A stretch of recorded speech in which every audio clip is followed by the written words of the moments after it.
With our old friend Jordan Poole coming back into town for the first time, it was the Dubs MVP Stephen Curry who won the battle against the Splash cousin. Golden State received great contributions from Kuminga and Jackson-Davis, but I want to break down Curry's 30 points with 8 3-pointers in only 3 quarters performance, so let's get to it. Steph started the first quarter slow, and here we have the rookie Pajensky in the post with the classic triple split action.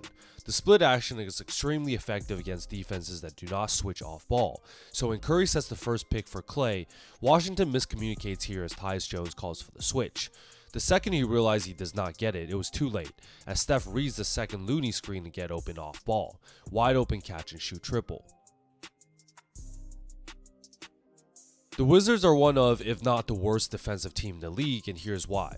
Fade screen by TJD for Steph, and here we recognize the gravity of the superstar as the second he gets the ball back, Saric makes a smart cut to the basket while Kyle Kuzma is ball watching. It's not like he's really known for his defense either, but this is just an easy no-look find for an uncontested layup. Trayce Jackson-Davis had a second straight double-double, and at the top Steph has got Mike Muscala on island, so Landry Shamet comes to help one pass away. On the weak side is a 3-on-2 advantage for the Warriors, but the problem is Muscala is purposely shading Curry to go to his left, so he can't fall for this crossover to his right.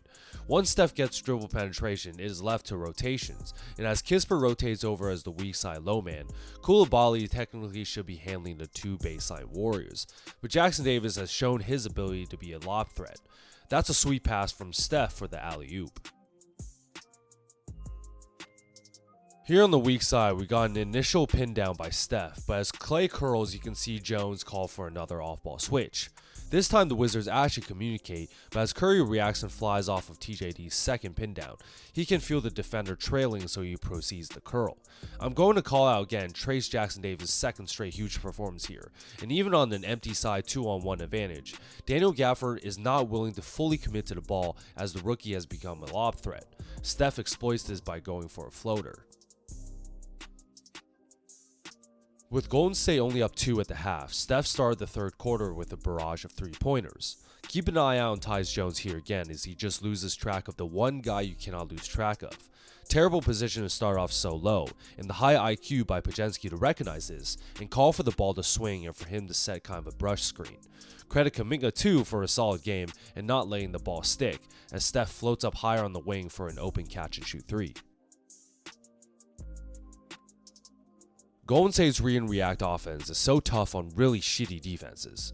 On the weak side, we legitimately have a triple pin down for Thompson, and as he backcuts first, Steph reads the other 2 screens and uses the same jab and fake move to backcut Jones. Washington's defense is so awful, and as Clay decides to float back up top, he kind of runs into Jones to further set him back from trailing Steph. Gafford realizes he cannot let him get open, and the 2 Wizards do not communicate on this double team. So Looney's like, oh cool, here's a free lane to cut to. Instant read by Steph, as this is the first time in a while I've seen Looney dunk an alley-oop.